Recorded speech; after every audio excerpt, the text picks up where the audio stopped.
大组长，禁营营一共多少兵力？100号人吧。暂时山下可以支援多少？壮丁300左右。这合在一起还不到1个营呢。本镇大事记，曾有妇女参战的记录。要真到了女人上阵的那个时候，我看还不如放弃算了。那赵先生，你可别忘了，徐夏荷那就是个女人啊。她根本就不算个女人。算了，先可着山上来吧。毕竟现在打仗是讲究战术谋略的，不像古时候的人海战术。我什么时候上山？夏荷应该不会派人来接你上山吧？应该。你要是由着他的话，还不知道猴年马月呢。着什么急？我可告诉你们，别反悔。收编可是关乎到通海生死存亡的大事，我可是来帮你们的。我万分感激赵先生。我想知道赵先生接下来是什么计划？训练。训练？没错。禁营虽然延续了已经几百年了，但说到底就是一帮山匪，几乎没有什么战斗力。现在既然已经被收编了，就必须得接受国军的正规训练。赵先生这话说的有道理呀。我想知道，那委任状什么时候到？委任状，这个好办。我写封信给你，你派人帮我送到指定的地点。信到了，委任状自然就到了。怎么？信不过我？不是。在我看来啊，赵先生举手投足啊，就足以表明你的身份了。委任不委任的，我不看重。这该走的程序还是得走啊。通海镇刚经历战事，禁营又封山，恐怕抽不出人手啊。你什么意思？你是说许夏和到了也不会同意被收编？大同事，自从那个叫花从棺材里钻出来，我就觉得有问题。先是来了5个日本人，后来4家又死了，现在又整了什么收编，这摆明要吞了咱们禁营啊！话不能这么说，如果没有他，咱们可能会死更多的人。陈哥，你胳膊肘不能往外拐啊！就事论事。不是，你知道收编什么意思吗？就是咱们禁营得跟别人姓啊。我们禁渔营已经在这几百年了，我们能够有今天，那是老祖宗拿命换来的，我们可没靠外人。哎，对，就算没有他呀，那5个日本人，我们照样可以宰了。叫花子的意思呢，我已经说得很清楚，收编是大事，我想听听你们的意见。大同事，这还用问吗？门儿也没有啊！收编想得美，要依我说啊，把那叫花子送出通海得了，重了也行。收不收编，我不管，我只听大同事的。我也是。我觉得，如果真像那个叫花子说的，不派外人进山，也不调动咱们禁渔营的一兵一卒，看在那一棺材军火的份上，我觉得可以答应他。虽然咱们不知道他的目的到底是什么，但他毕竟帮了咱们。万一日本人再来的话，日本人怕什么？来一个杀一个。咱们现在要人有人，要枪有枪，怕他什么呀？反正我不同意。不同意，人家要是带人攻山呢？打！你还嫌死的兄弟少啊？山上的兄弟就没怕死啊？不怕死，但是也不能白白送死。你们发现没有？陈哥现在说话越来越像那个叫花子。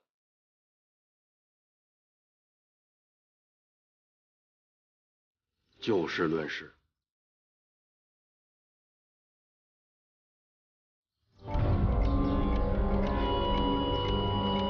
刚才大组长说有个什么大事记，那是本镇的大事记录，全部的吗？自许六郎建都以来，全部都有记录。我要看这个。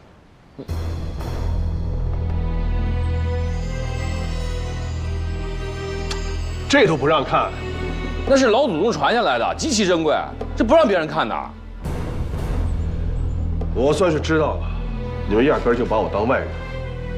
我看收编的事儿就算了吧，我回去就跟他们说，通海镇抗拒收编，企图与日本人沆瀣一气，他们爱怎么办就怎么办。等等。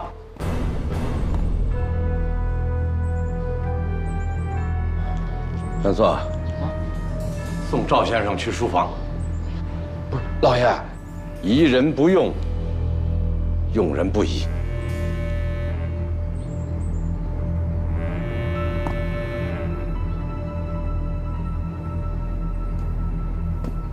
请吧。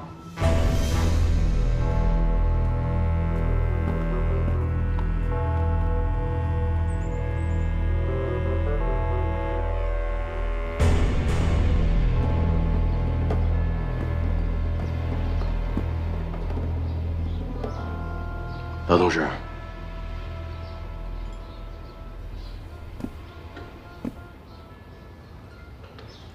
这一收编，几百年的经营就真的不存在？我觉得不至于。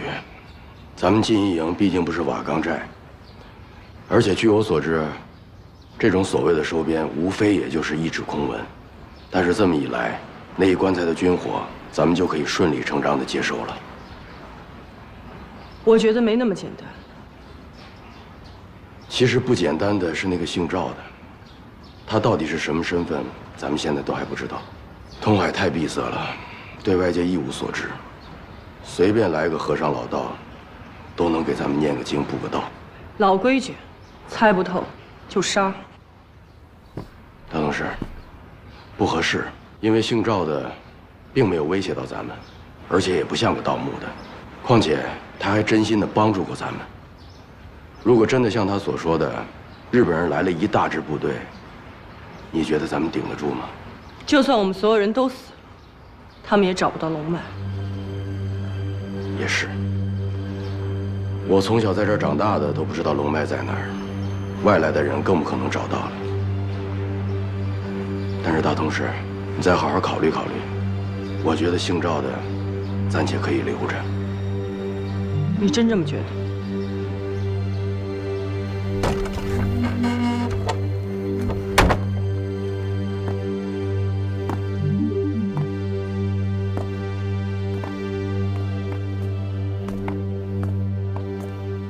赵先生，这个房间里可全是通海的宝贝啊！平常的时候，连通海人都难得进来看一眼。老爷是见你初来乍到，对通海的民俗比较陌生，所以想让你尽快的了解通海，尽快的融入金一营，这才放你进来的。所以赵先生在翻阅的时候，务必要小心。啊，这个房间不可有明火，不可抽烟。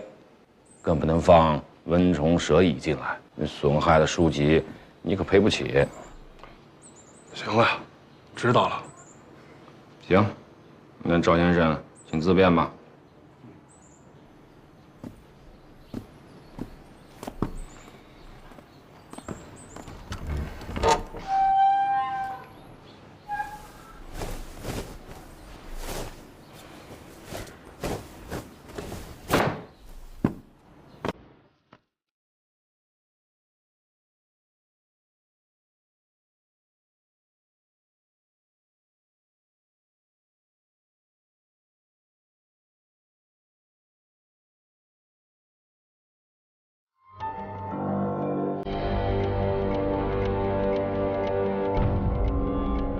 短短几日，赵月泽对这个数百年来与世隔绝却饱受侵扰的小镇有了更深刻的了解。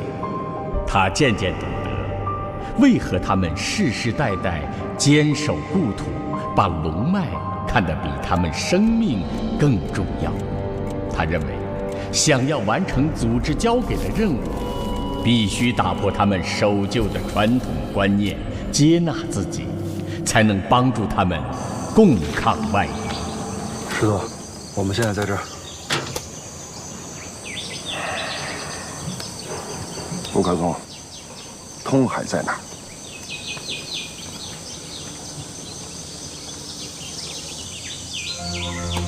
这儿。3天前你说的可不是这儿。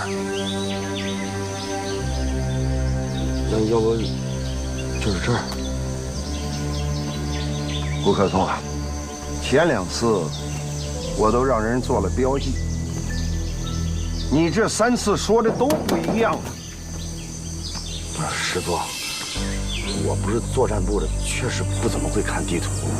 好，我教你怎么看地图。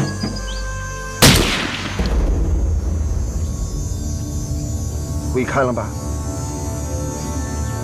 会。通海到底在哪儿？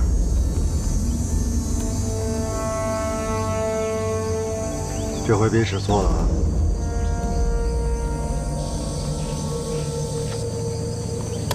这儿。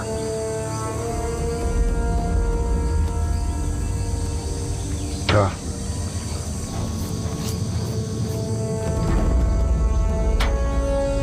带下。走。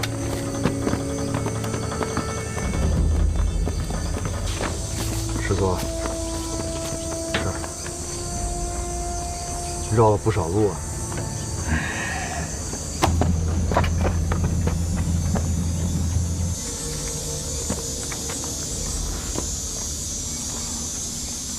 古营长，这次没有制作路，还不是为你们徐家？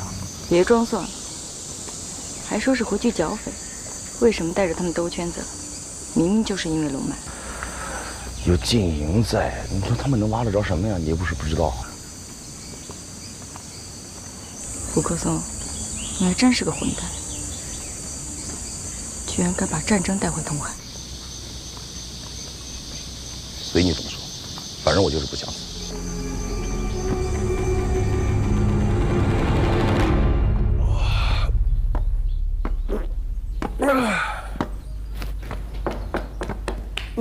进来。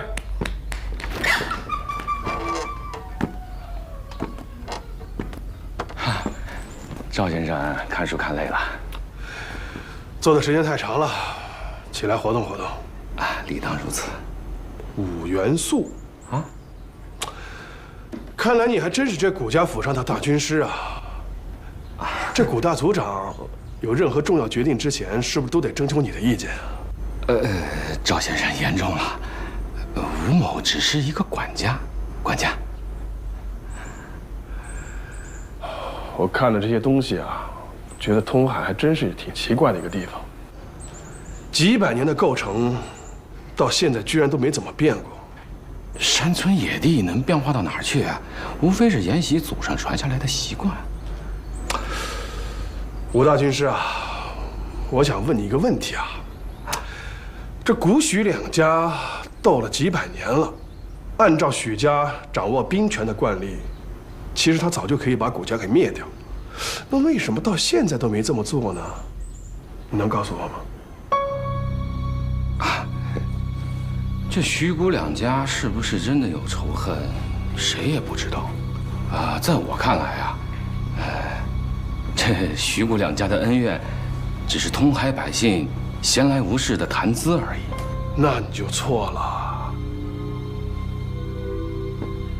这通海啊，看上去是军政分离，但实际上，古许两家的权力却在相互渗透。大通氏虽然只是掌管兵权，但民心所向，一呼百应。大族长虽名义上只是掌管民生，但山下的300壮丁都可以供他驱使。两家各自养着忠心耿耿的下属，共同治理着通海。几百年来，早就形成了势均力敌的局面，所以谁也灭不了谁，对吗？也可能有你说的这种情况，但目前来看，徐古两家还是相互扶持、互不干涉的。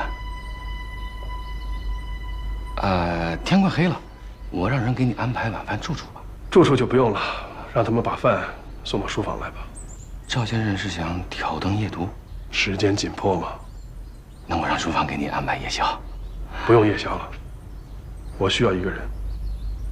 府里的人随您调遣？不是府里的。贾牡丹。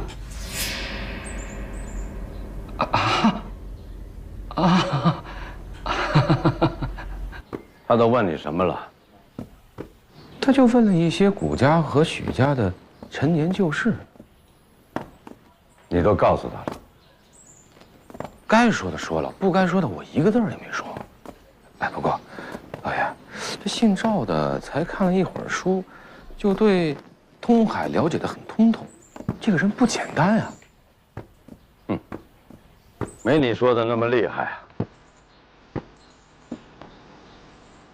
我估摸着，他是从我那不争气的儿子嘴里啊听到过点什么。那既然能问，那就说明了，他还是站在我们这边的。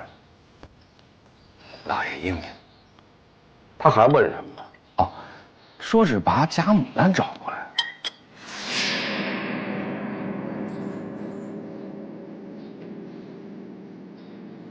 出门在外，任务在身，还有心思嫖妓，也就是他例行社办得出来啊。你是怎么安排的？已经吩咐八嫂去接人了。做得好，有老八子在那盯着，这姓赵的出不了什么乱子。怎么，有什么不妥？我掐指一算，倒是无妨。不过我担心老八子他。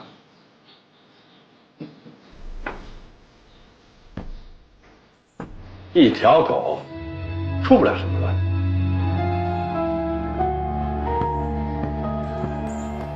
这狗急了也会咬人呐。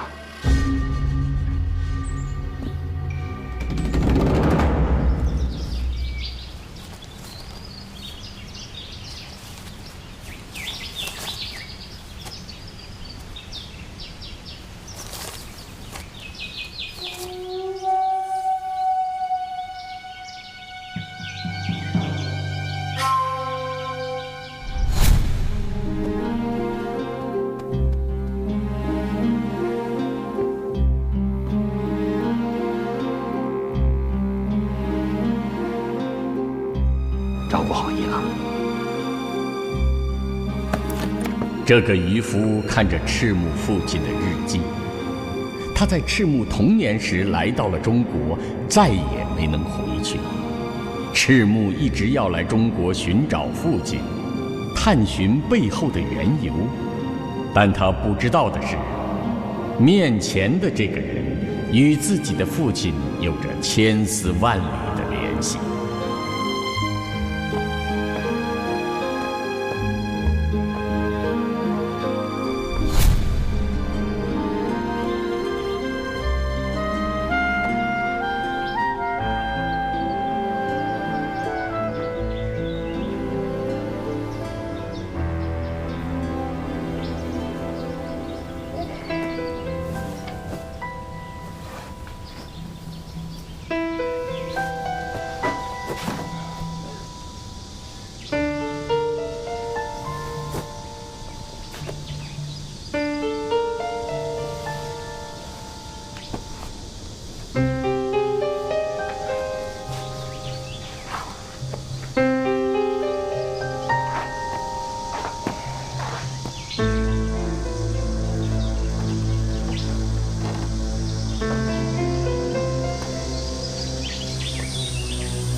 你是什么人？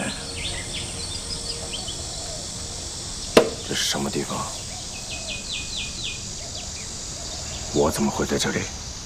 小伙子，我在这生活了几十年了，这些年是年年都有人到通海来挖宝贝，可是到头来宝贝没挖着，不是死在山上，就是葬上江底。知道为什么？因为那些死去的人都没有脑子。通海是一个很守旧的地方，这里沿袭了几百年的习俗，对外人充满着敌视。想从他们手里拿走宝贝，得先成为他们的人，获得他们的信任。如果你没有和他们死缠到底的毅力，想要速战速决，那就赶紧回去吧，别白白的送死。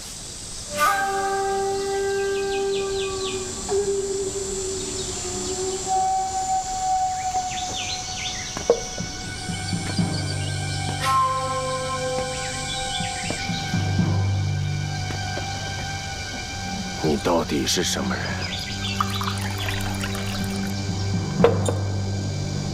故人。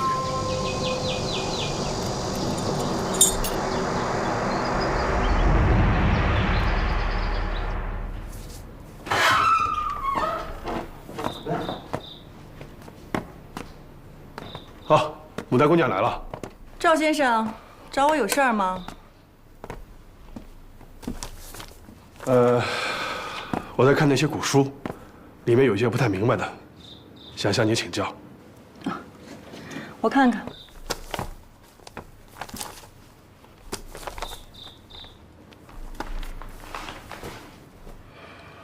援兵朴清，难敌，固守则避之。武士越山涉水，决其10到数日，援兵败而退之。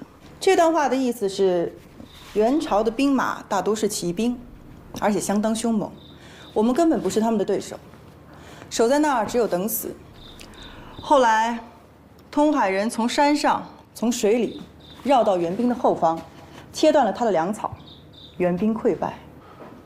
高明，通海人确实高明。牡丹姑娘也太厉害了，这些知识都是从哪儿学来的呀？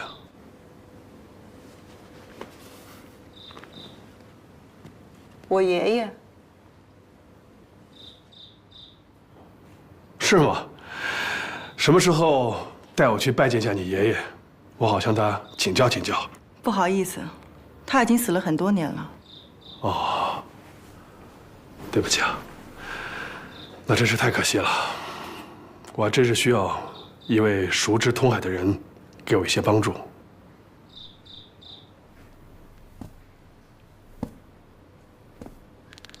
是古庆父害死的。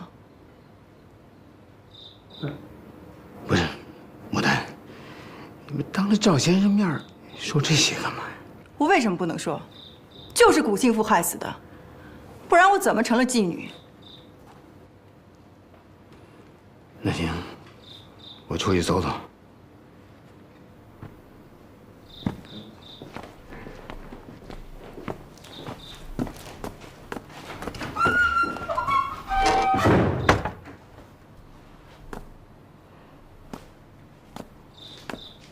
找我有事儿？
才故意把他送走的。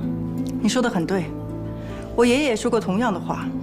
爷爷还说，别看古庆父表面上一团和气，温文尔雅，其实肚子里全是坏水。你还知道什么？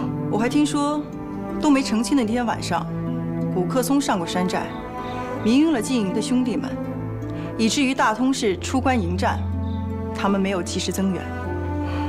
这就对了。我说那么多的巧事儿，怎么都赶在一天了？按说许夏河很聪明，这些事应该瞒不住他。可为什么这么多年了，他也没向古家寻仇，反而容忍古庆父对外通商呢？许夏河就算再怀疑谷庆富，可是始终没有确凿的证据。再说了，徐谷两家自古以来唇齿相依，亡了谁，通海都会乱。我想许夏河是明白这个道理的。这么说来，这个许夏河还真是不简单呐。老班子，老爷不是让你去看着他们吗？你跑出来干什么？人家赵先生让牡丹陪他看书，我出阵，那算什么呀？看书？哎，真的只是看书，没别。你别瞎想。赵先生拿出一段古话，他不明白什么意思，就问牡丹。古话他应该问我的，这是什么古话？就是什么吴氏啊、援兵啊，哎，就是咱们祖先跟元朝军队作战的那些事儿。具体什么内容，我也不太清楚。这么说，赵先生他们是在研究兵法？哎，是那个意思。那没什么意思。你跟着听着吧，我先走了。你回去吧。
军火，这批军火已经被禁营接受了。你看，有没有什么办法把这事给了了？办法只有一个，收编。你的意思是，你要当大通事？我就是要当你禁营的军师。收编之后，禁营所有的战略部署都必须得听我的，不打仗的还是听他的。我觉得，如果真像那。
是还在为收编的事儿烦恼？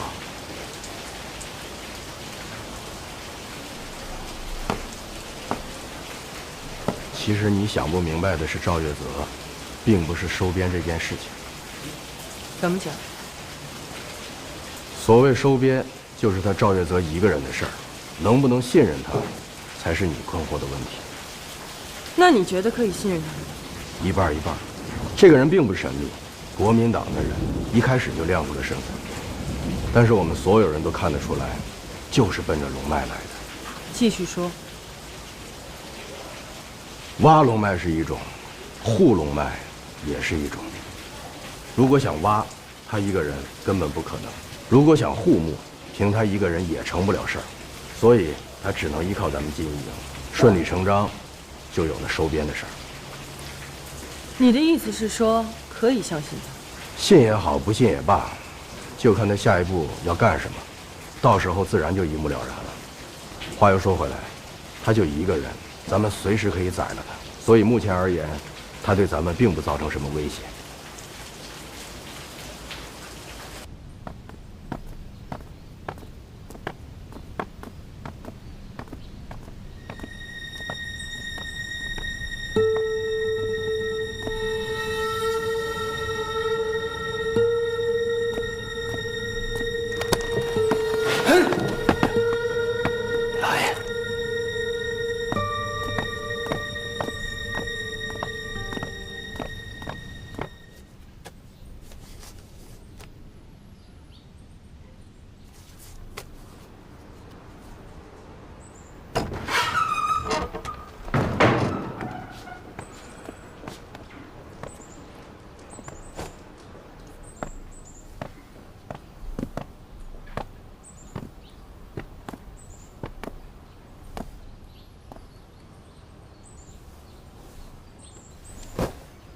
这是什么？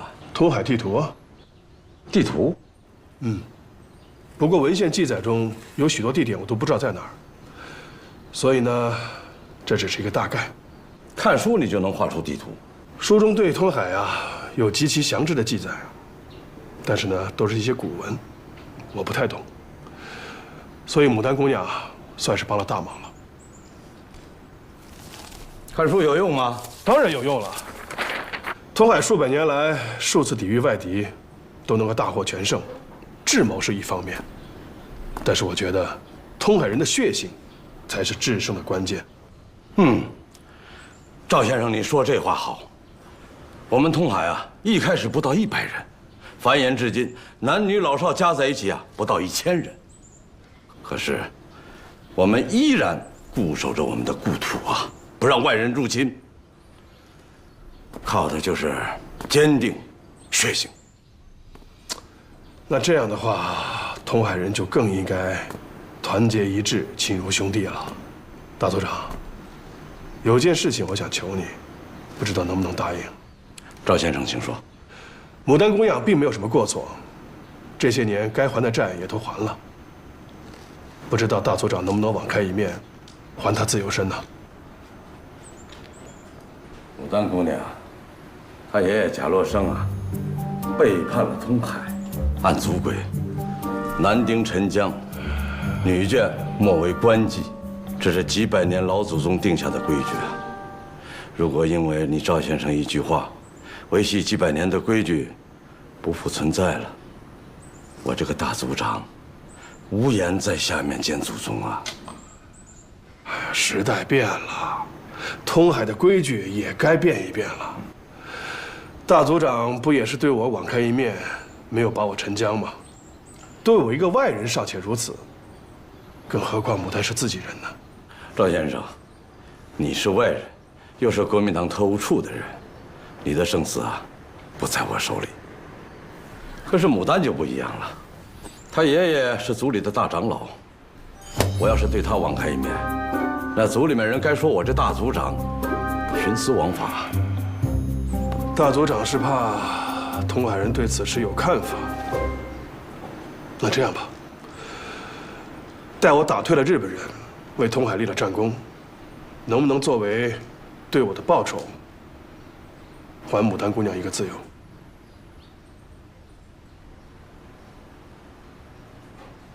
那要等赵先生打退日本人再说。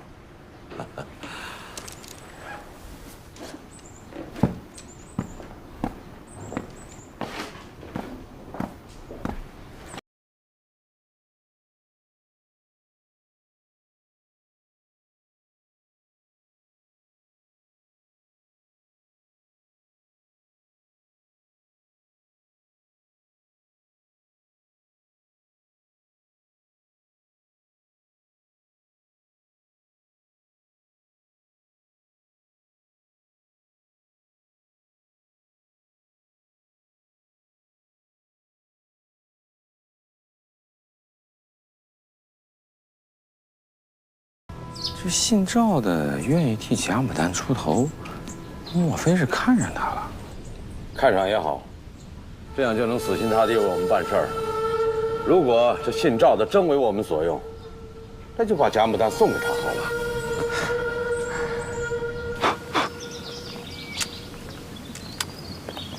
吴营长，那小子怎么办？师座可是把人交给你了，要是让他给跑了，跑了正好。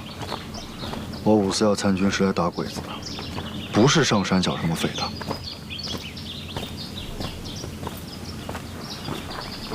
田副官，你跟我说句实话，师座他为什么要突然上山剿匪？古营长不是说要被处决吗？怎么又突然绑着他带路？还有那个刚刚从特务处发配来的，怎么连他也带上了？这个师座说了，剿匪也要带上熟人嘛。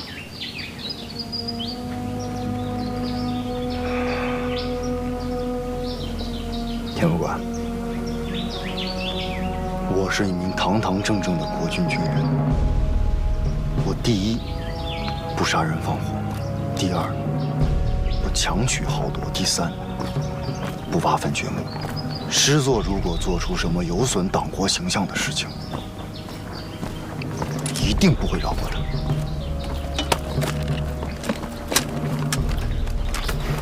你小点声，吴营长，你是军人，应该知道军令不可违。这么跟你说吧，不管师座打算怎么打这一仗，我们只能见机行事，争取把伤害降低到最小。我可不希望你还没到通海就被师座军法处置了。你要是死了，这一仗那就更难打了。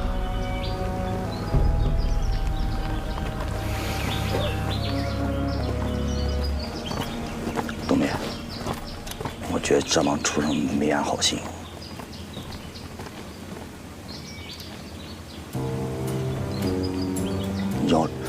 要是万一他们对我下黑手，你可千万在师座面前给我美言两句。你毕竟是那个特务出来，他们能听你的。在我眼里，你已经是个死人了。不是东明，你怎么说话这么绝情？这好歹咱俩都是同代人。不是你要不说这事儿，咱俩早就成。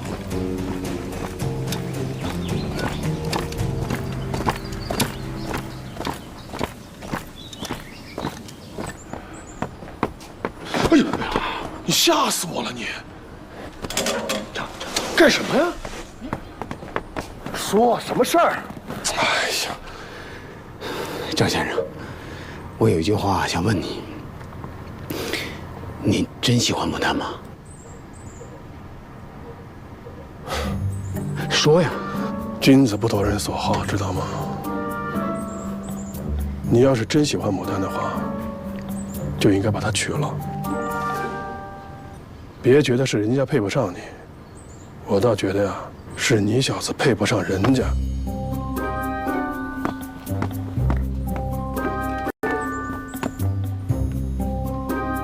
赵先生，我有一句话想问你：你真喜欢牡丹啊？君子不夺人所好，知道吗？你要是真喜欢牡丹的话，就应该把她娶了。别觉得是人家配不上你。我倒觉得呀，是你小子配不上人家。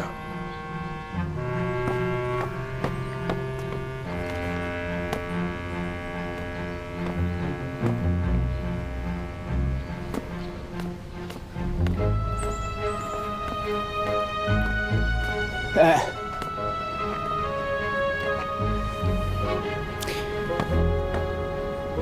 牡丹，刚才赵先生跟我说了，让我娶你，你放心，我一定会对你好的。老爷那边，我找机会，你放心，好吧？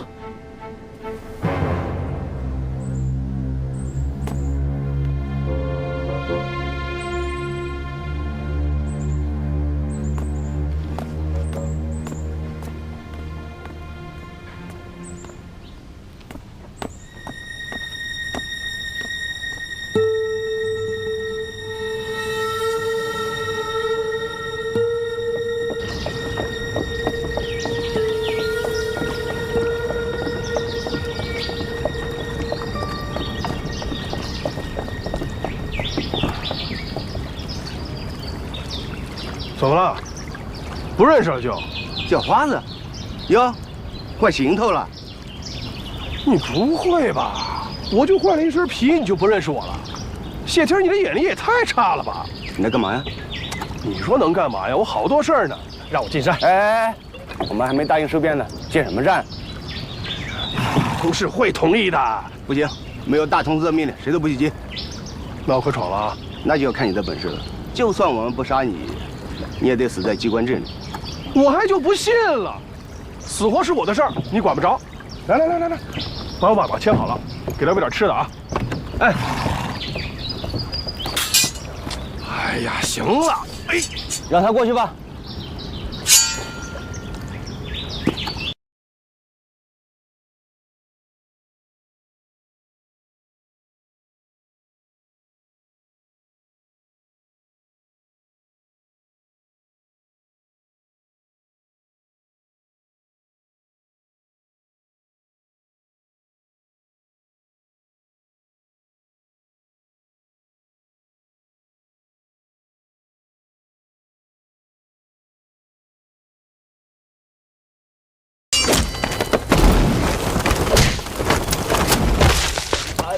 哎呀，疼啊疼啊！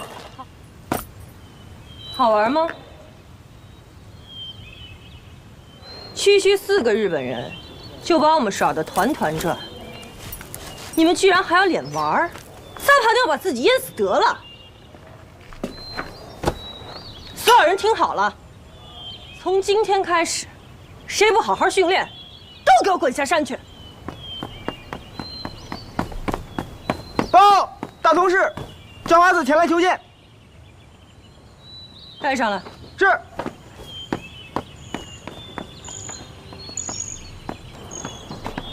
哎呀，弟兄们，又见面了。你们好，你们好。叫花子。哎，你好，你好。哎呀，这看样子是在练功啊。我又没叫你，这么着急上山干什么？你这话说的，好像不太欢迎我一样。我这不是急着跟你聊聊收编的事儿吗？收编？想要执掌禁义营，那你就拿出点真本事。打得赢我，禁义营就归你管；打不赢，现在就给我滚。不用这样吧？给他把刀。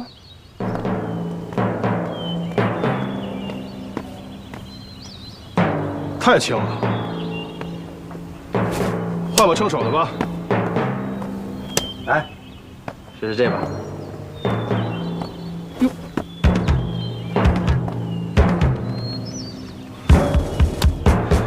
这把还算称手，没问题啊。不过我也有个条件，如果我输了，我立马滚蛋；如果赢了，禁义营还有你，都归我。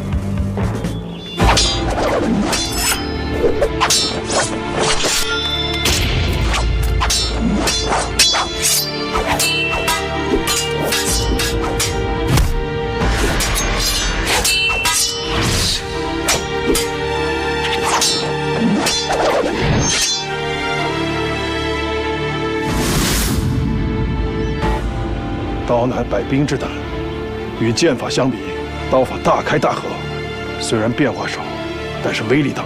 正所谓，单刀看手，双刀看走，讲究的就是步伐与刀法的灵活运用。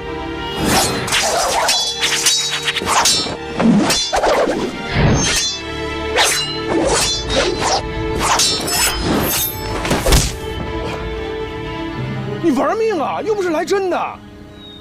你输了，滚吧。我刚才明明可以给你一刀的，没看出来我是让着你啊？输了就是输了。好，我承认，就算我打不过你，行了吧？不过我告诉你们啊，就凭你们这铁片子，根本挡不住日本兵的枪炮。如果你们还是顽固不化的在这苦练刀法，即使再娴熟，即使人人都像许下河一样，等待你们进义营的，还是平山灭寨。你的意思是说，我们手里的刀没用了？那倒也不是。我之所以要收编你们进义营，就是要给你们灌输新的战术战法，以你们进义营最擅长的冷兵器，结合现代战场的新式武器，训练出一套专门对付日本人的作战方法。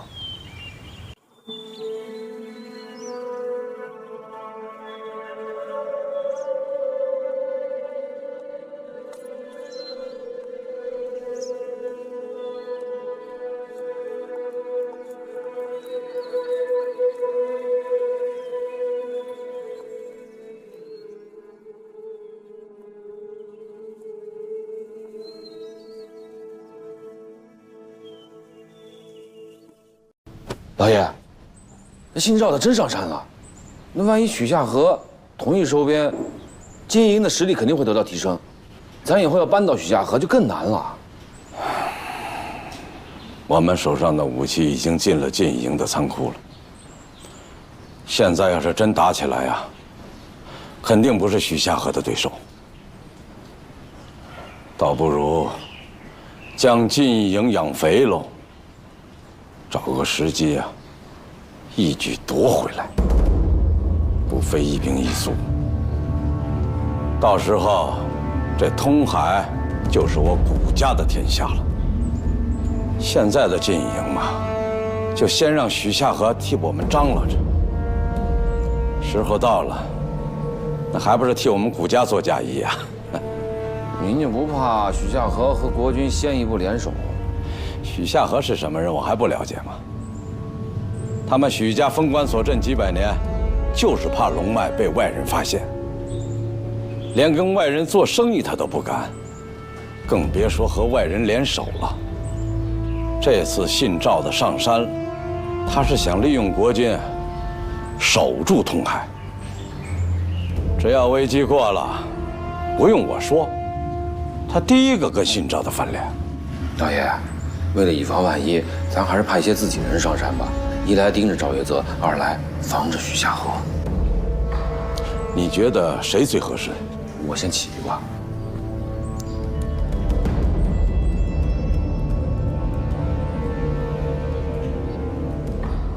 老八子。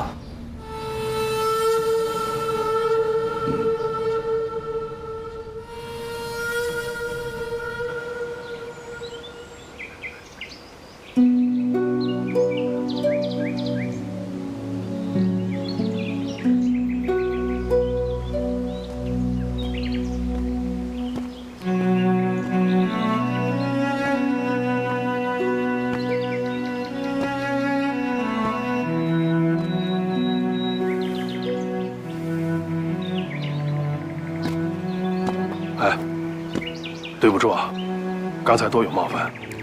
没想到你这样的人也会道歉。错了就是错了吧。那然后呢？接下来你想干嘛？一两句话也说不清楚。我会制定一个详细的训练计划，然后根据金龙山的地形地貌设置防御，再把山里的那些机关进行改造升级。来得及吗？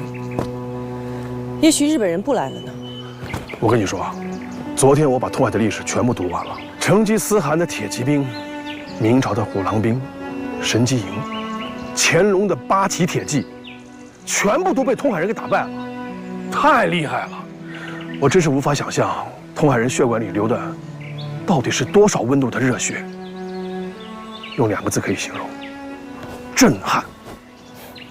赵月泽，我不得不承认，你拍马屁的水平相当的高明。我说的是实话呀，要想抵御日军，就得保留这份彪悍。不过光有这份彪悍还不行，还得有更多的血性。你的意思是说，想让通海人和日军决一死战？当然。金营必须要再续辉煌。辉煌？可我怎么觉得你想利用我们呢？保家卫国，匹夫有责，这怎么是利用呢？那好，你现在告诉我，你来通海的真正目的是什么？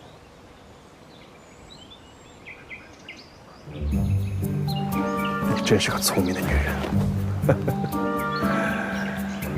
啊，你看啊，通海是多么美丽的一个地方，我们甚至可以说它是世外桃源啊。这样一片美丽的山河，怎么可以让日军的铁蹄肆意践踏呢？对不对？再说了，通海虽小，但是国之疆土，我们是寸土必争，你知道吗？哎！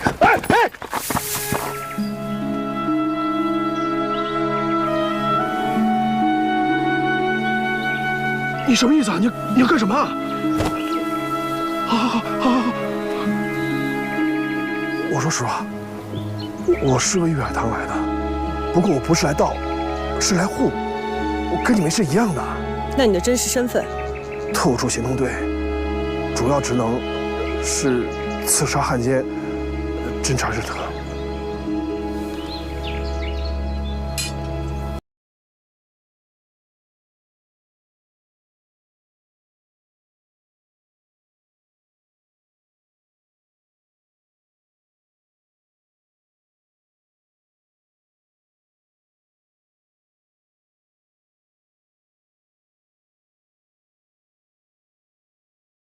什么？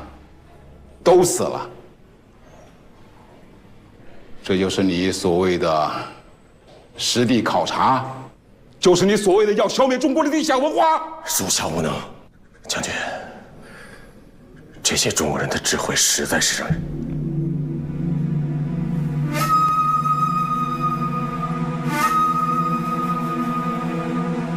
这可是天圣年间有名的余文短刃刀，上面镶嵌着2颗玉石，成色上等啊！这搁在几百年前，它也是宫廷的贡品。你从哪得到的？报告将军，这是我在东海当地一个家奴送给我的。家奴？对。你确定就是家奴？一个家奴都随身携带着价值连城的宝贝。可见通海真是个保障之地呀！是。这样，不管龙脉的传说是真是假，一定要拿下通海。既然通海是个取之不尽的保障之地，既然它鲜为人知，那对我们大日本帝国将来要推行的侵华战争，就能成为一个取之不尽的秘密基地。你想想，这将是何等的意义？不过将军，这样的一群山野莽夫，用武力很难征服他们。况且，一旦惹怒他们，很有可能会选择玉石俱焚。将军，如果要拿下通海，就连同龙脉一起拿下。我可以用我的性命担保，龙脉里的宝贝一定会比整个通海更有价值。您只需要给我1个月的时间。等我找到了进入龙脉的方法，再带兵一举拿下通海。你还要去一次？我已经暴露了，他们不会再相信我。不过没关系，我可以联系我在通海新的朋友，就是在通海救过我的人。老爷，您找我有事儿？刚才我和袁素商量了一下。既然那赵月泽喜欢上贾牡丹了，那不如啊，把贾牡丹嫁到山上去。你说怎么样？你怎么跪下了？起来，老八子，好好说话。老爷，求您成全我和牡丹的事儿。我和牡丹是真心相爱的。你也喜欢贾牡丹？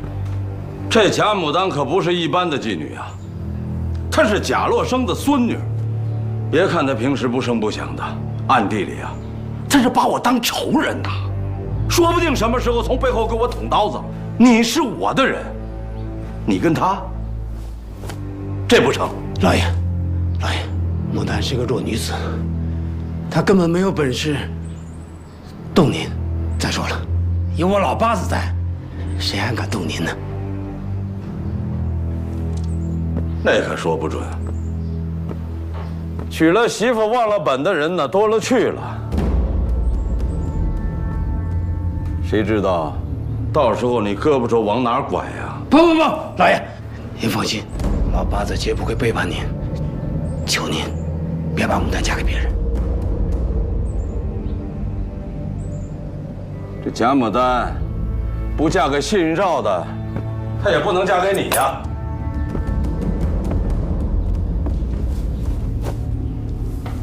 贾牡丹只要一辈子不嫁人，她就当一辈子的妓女。老爷，求您放过她，只要您能把贾牡丹嫁给我，让我老八子做什么事都行。这话可是你说的，做什么事儿都行。我让你跟赵月泽上山，替我盯紧他，只要这事儿办成啊，我就让贾牡丹嫁给你。老爷，可我不是禁营的人，平白无故上山，那要掉脑袋的。谁让你闯山了？我是有批货让你送上山去。什么货？就从四丫头死了，这禁营啊，连个做饭的人都没有。我准备从外面买几个姑娘回来。老爷，和禁营配婚？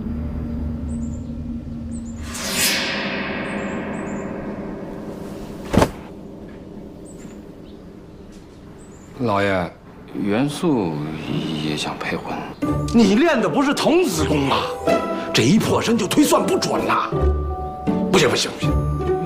元素108代单传，现在老五家还没留根儿呢。那等这段烦心事忙完了再说吧。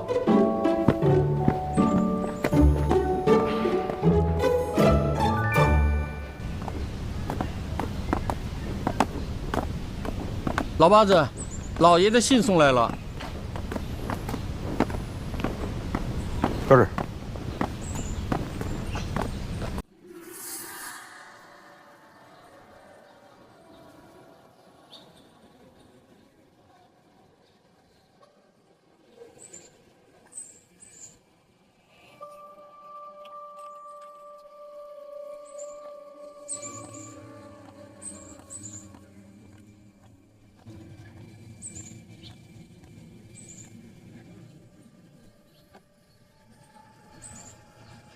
三浦无意间对通海宝物的发现，使得赤木获得了再次进军通海的机会。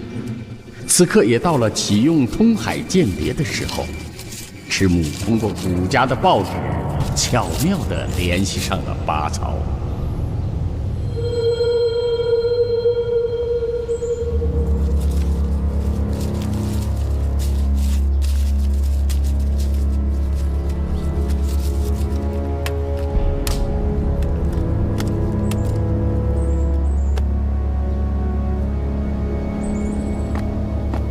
我们大日本帝国已经做好了全面进攻中国的准备，中国很快就会成为大日本帝国的一部分。当然，通海也会是我们的囊中之物。包草君，你是我的救命恩人，你放心，我一定会信守承诺，帮助你达成心愿。谢谢支老板。支老板，您不会急着把我约出来就告诉我这个吗？实不相瞒，我想求你帮我一个忙。帮什么忙？送几个人进通海，想办法让他们加入禁营，尽快摸清金龙山的情况。这太难了。支老板，你跟我们做生意这么多年，你都应该知道，通海人每个人都有自己的位置，尤其是禁营里的人，那都是世家呀，祖辈传下来的，外人根本进不去啊。能不能想一些其他的办法，比方说乔装？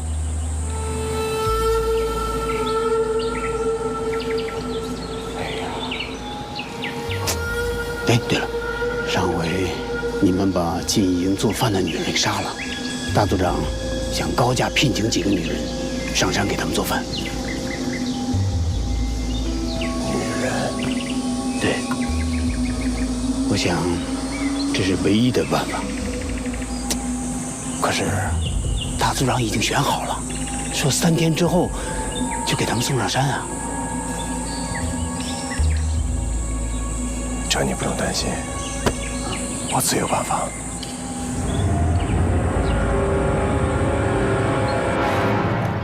徐秘书啊，我希望你对这一次的行动不要有什么误会。虽然名义上是剿匪，其实我是用心良苦啊。师座，你想说什么就直接说吧。好，那就把话说白了吧。我也不知道特务处把你安排在我身边出于什么目的，但你也都看到了，真正贩卖军火的是古克松。之所以我把他放了，是因为他给我提供了一个情报。这个情报就是通海有一座古墓，里面有无数的奇珍异宝。师座邀请我一起去，是因为我也是通海人。通海的大通事许夏河是我姐姐，所以许夏河稍有不从，我就是人质，对吧？哎呀，徐秘书误会了，我这次出兵通海是希望能够保护他们。你也知道，日本人就要打过来了，我们不挖龙脉，他们也要挖。与其便宜了日本人，还不如我们自己来保护。我们进通海，只要通海人不抵抗，一切顺从，我绝对不会伤害他们。师座，我跟您说实话吧，我已经离开通海很多年，对通海来说，我其实也是个外人。其次，以我对通海的了解，你们根本打不进去。好，如果通海人非要自寻死路，那就别怪我不客气。当然，许秘书，我还是希望你能够好好的配合。将来在特务处那边，什么该说，什么不该说，你心里非常清楚。否则我就回不去了，是吗？师座，我许东没出来的时候，就没想着能活着回去。枪就在您身上，您可以随时朝我开枪。但我相信，我倒下的那一刻，您也占不到什么便宜。徐秘书言重了，我们都是自己人，自己人不打自己人吧。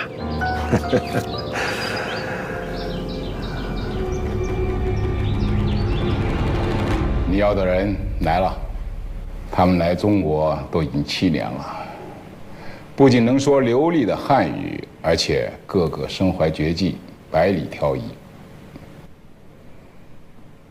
司母军，战争一触即发，我不希望轻易的失去如此珍贵的人才，知道吗？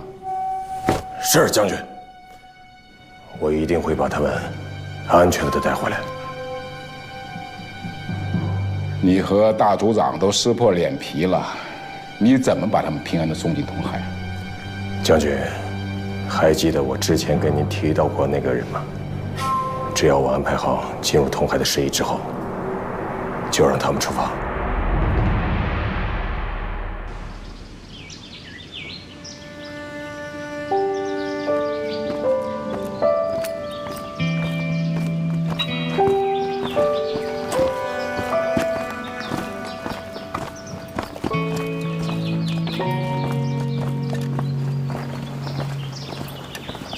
冬梅，你说我这次这么做，会不会连累了通海和顾家？但其实我也是没办法，我这是缓兵之计，要不然我小命就没了。冬梅，我知道你还生我气，我就求你一点，行不行？就是有机会，你能帮我逃出去吗？逃？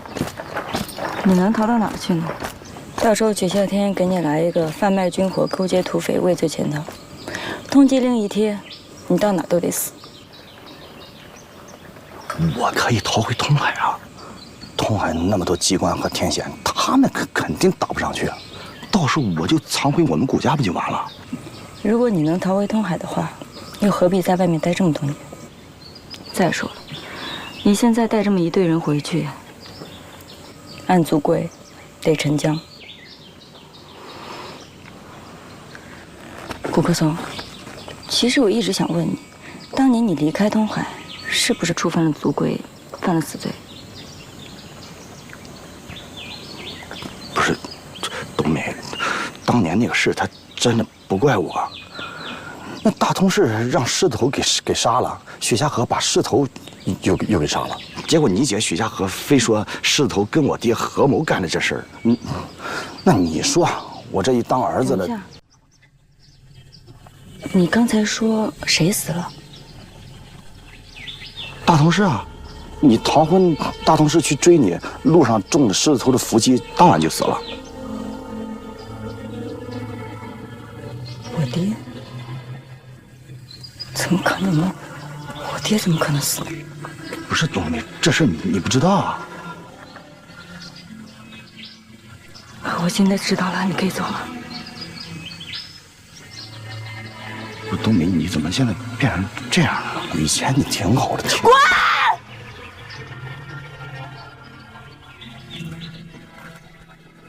许冬梅不知该如何面对这突如其来的消息。原先自己已经淡忘了的家人，却被以这种方式再次提及，多年积攒在心中的思念之情喷涌而出。他起初是抗拒回通海的，现在的他也急切了起来。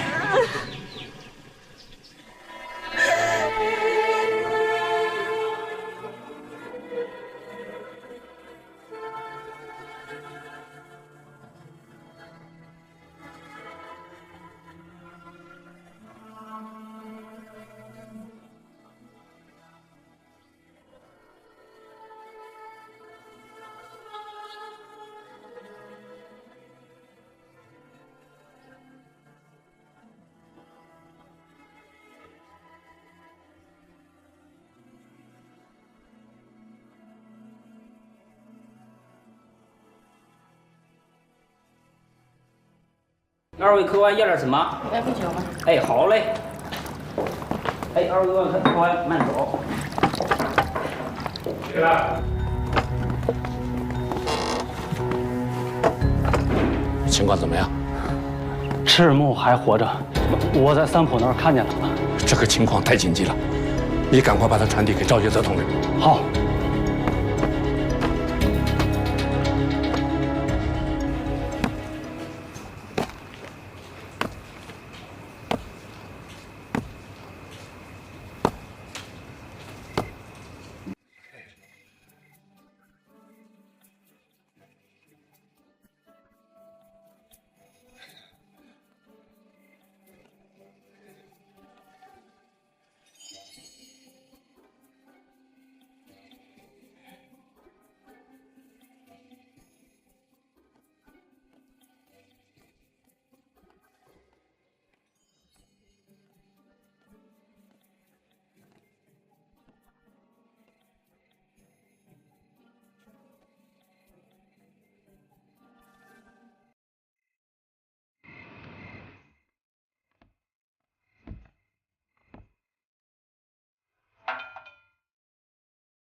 还挺沉呢。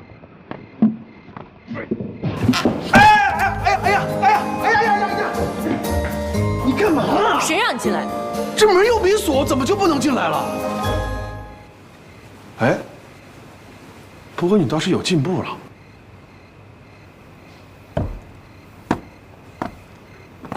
进步什么？你不拔刀了。这揪耳朵虽然疼，但至少证明在我的感化下，你越来越有女人味儿了。别说这些没用的，你要是再乱碰东西，惹毛了我，我随时杀了你。徐家河，你记不记得这些年你到底杀了多少人？不记得了。你敢保证这些人都是冲着玉海棠来的？那我不管，只要闯山就必须得死。就因为玉海棠在金龙山，这个地方就成了禁区了。谁跟你说玉海棠是金龙山？刚表扬完你，你怎么又拔刀啊？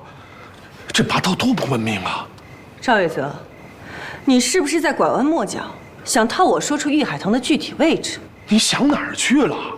我的意思是说，如果玉海棠不在金龙山，你们就没有必要草菅人命嘛。赵月泽，我告诉你，以后不要再提玉海棠，提一次我剁你一根手指，提第二次我剁你的手，第三次脑袋是不是？算你聪明。你知道我最烦你什么吗？烦你就像个碎嘴娘们一样，没事叨的叨叨的叨。从明天开始，什么公事什么升级必须落实，经营可不是光耍嘴皮子就能留下来的。知道了。还有，你说了一大堆事儿，那需要人手，但是经营必须保证有人在山上把守，所以你只能调派剩下来的人。最后，你不可以一个人上山，必须要有经营的人跟着。知道了。不过我跟你说，我的话还没说完呢，你怎么就走了？什么人呢这是？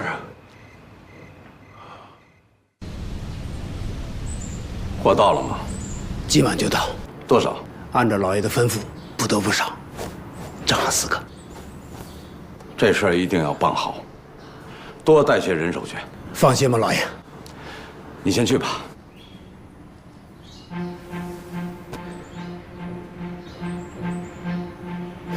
老爷，这事儿办好了以后，是不是可以考虑我跟牡丹的事儿了？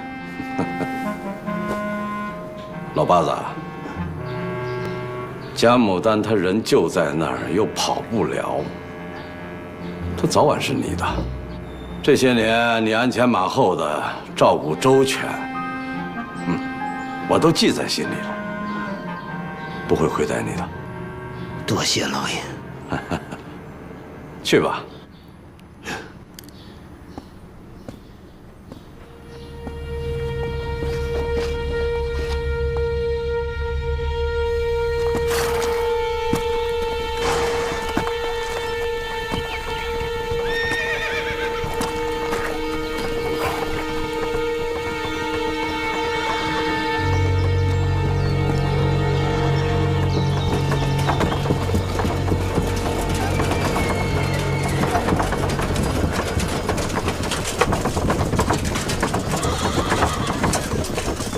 胡老板，八爷，这次的货可是都是上等啊，一件货。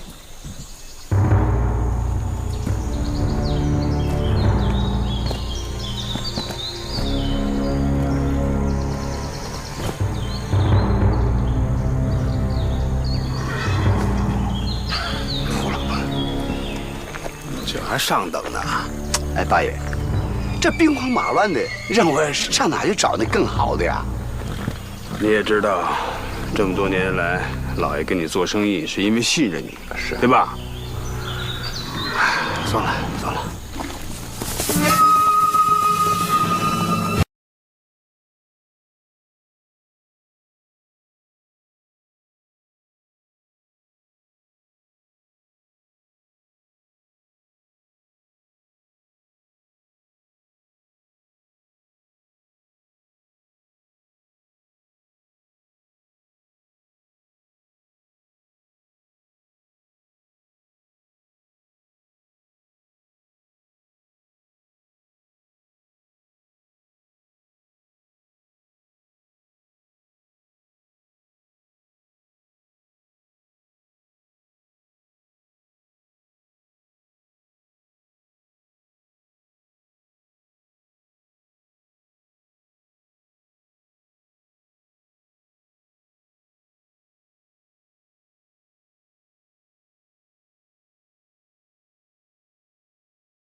4个送进通海的女人，帮助赤木实施了他的下一步计划，同时准备引诱许下河出山营救。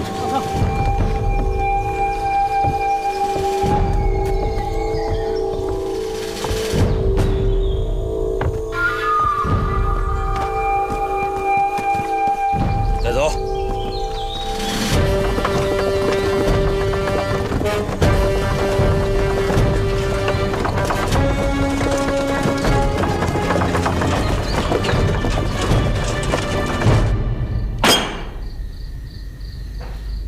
老爷，这怎么办？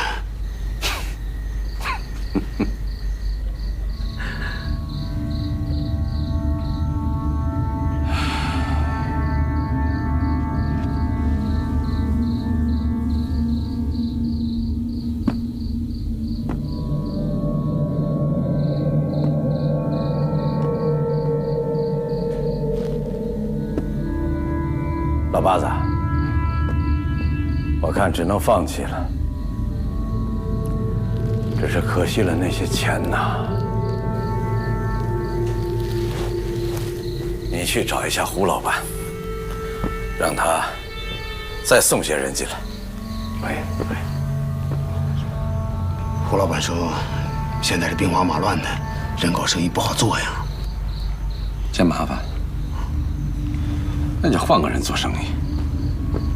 来，我觉得这批货呀，不要太可惜了。我亲自验的货，4个女人，上等啊，肯听话，就怕以后啊遇不到这么好的货了。这货确实不错，我花了不止3倍的价钱呢。一个小小的土匪，竟敢骑在我们通海头上。我们通海要繁衍，还得靠从外面送进来的女人。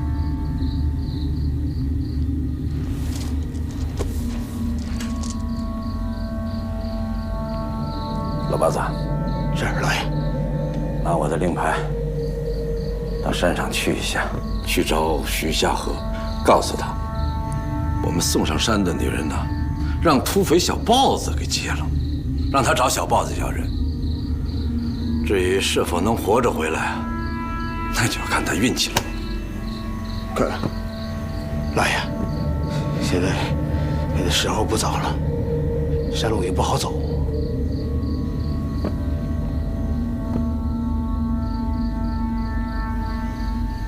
姓赵的上山下山，来去自如。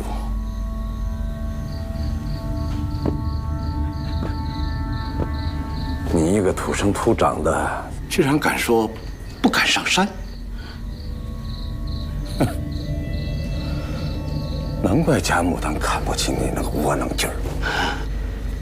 来，我这就去。等等，